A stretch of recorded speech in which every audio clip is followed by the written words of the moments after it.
Si estamos en lo cierto, tendremos que reescribir parte de la historia. Niels Stenset.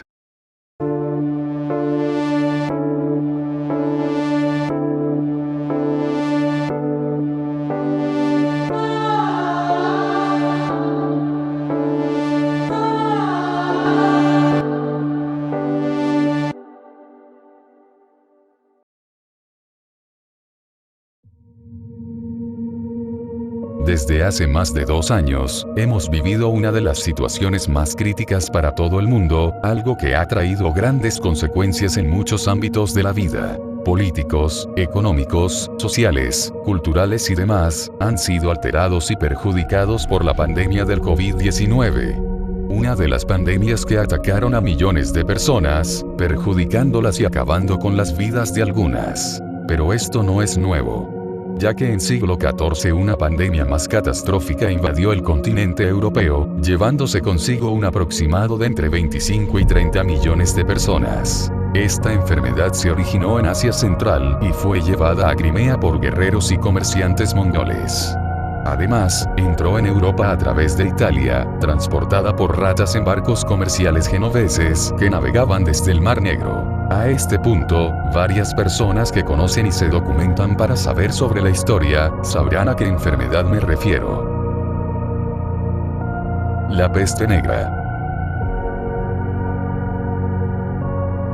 Fue causada por una bacteria de tipo bacilo y transportada por las pulgas de los roedores. Se le conocía como la peste negra porque podía ennegrecer la piel y las llagas, mientras que otros síntomas eran la fiebre y los dolores articulares. Se estima que entre el 30 y el 50% de la población de los lugares afectados murió a causa de la peste negra. El número de muertos fue tan elevado que tuvo importantes consecuencias en la sociedad medieval europea en su conjunto. La peor plaga de la historia de la humanidad le llevaría 200 años a Europa recuperar su población al nivel anterior a la peste negra. Sin embargo, la pregunta que pone en este lugar a la peste negra es: ¿qué causó la peste negra en Europa?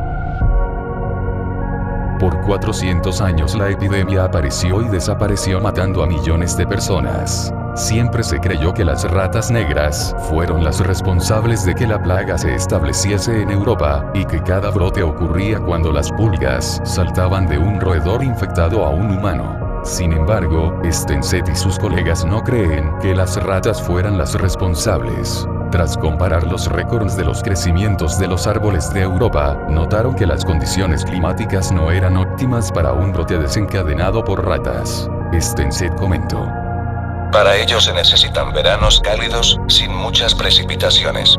Secos, pero no muy secos.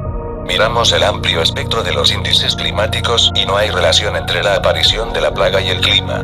Demostramos que donde hubo buenas condiciones para los gerbillos y las pulgas fue en Asia Central. La bacteria aparecía unos años más tarde en ciudades portuarias europeas y luego se expandía por el continente. Algo que marcó la investigación hecha por Niels fue lo siguiente: si estamos en lo correcto, tendremos que reescribir parte de la historia.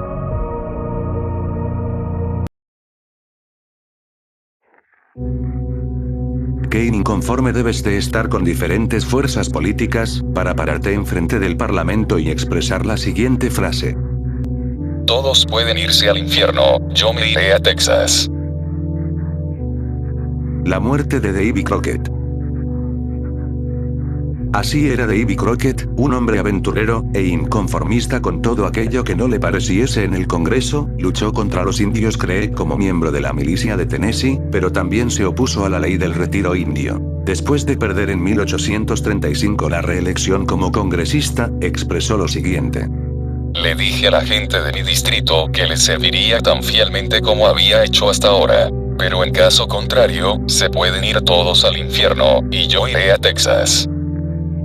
Después de esto, Crockett se uniría a la Revolución de Texas. Se enroló con los rebeldes tejanos que luchaban por independizarse de México. Pero, ¿qué pasó en la Batalla del Álamo? Más en específico, el 6 de marzo de 1836. La leyenda de Estados Unidos.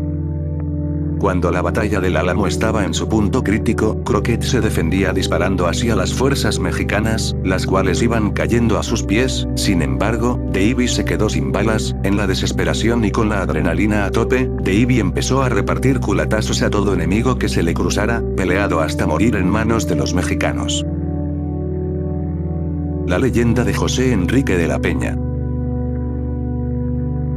En 1975 aparecieron evidencias que cuestionaban la versión generalmente aceptada del destino de Crockett. De acuerdo con el diario de José Enrique de la Peña, oficial del ejército mexicano, hubo 7 supervivientes, entre los que se encontraba probablemente Crockett, que fueron condenados a muerte por orden del general mexicano Antonio López de Santa Anna. Crockett, de acuerdo con el testimonio de Peña, fue identificado ante Santa Anna por el general Manuel Fernández Castrillón, quien, junto con otros 2 oficiales, abogó ante Santa Anna por la vida de Crockett. Santa Anna rechazó su petición y, según el relato de Peña, los atormentaron antes de hacerles morir, y estos desgraciados murieron quejándose, pero sin humillarse a sus verdugos.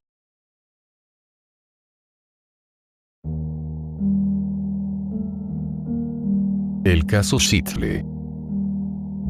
Les presento a Rubén Salazar, un periodista mexicano. Fue el primer periodista chicano en los principales medios de comunicación que informó sobre la población México-estadounidense. Este hombre fue corresponsal extranjero y columnista para Los Angeles Times de 1959 a 1970. En su carrera, cubrió diversos hechos históricos, como la Guerra de Vietnam, la matanza de Tlatelolco, la ocupación estadounidense de la República Dominicana. Su veracidad al momento de hablar sobre los temas delicados de los países, le trajo conflictos con el Departamento de Policía de Los Ángeles. Pero, ¿qué relación tiene este hombre con el caso Xitle?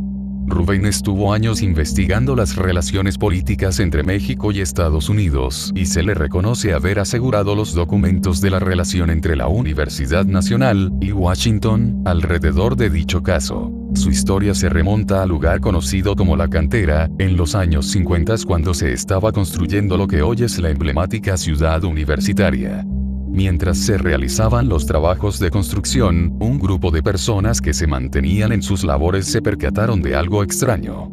Encontraron objetos metálicos de procedencia desconocida, que provocaron la intervención del ejército mexicano y del gobierno estadounidense. Cuando estas personas estaban inspeccionando los restos, algo extraño y horrible pasó.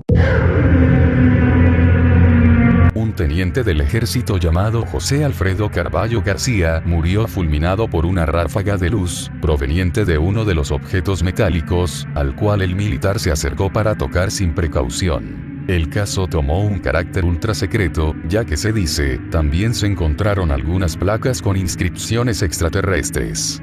Según el periodista Rubén Salazar, las evidencias fueron llevadas a estudiar y resguardar en Campo Marte, mientras que los trabajadores fueron silenciados, y la zona fue completamente restringida.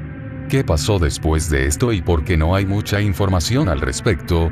El 29 de agosto de 1970, la Moratoria Chicana, un grupo de activistas, organizó una marcha contra la guerra de Vietnam.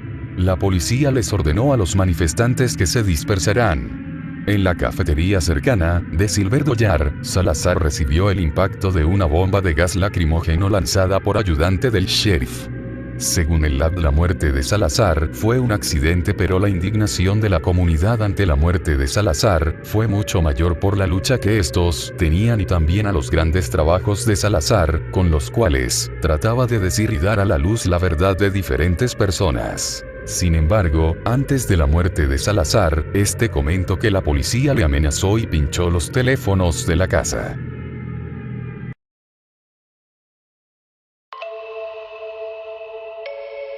El error de cálculo de Cristóbal Colón. Para los historiadores, resulta un enigma determinar quién fue el verdadero descubridor de América.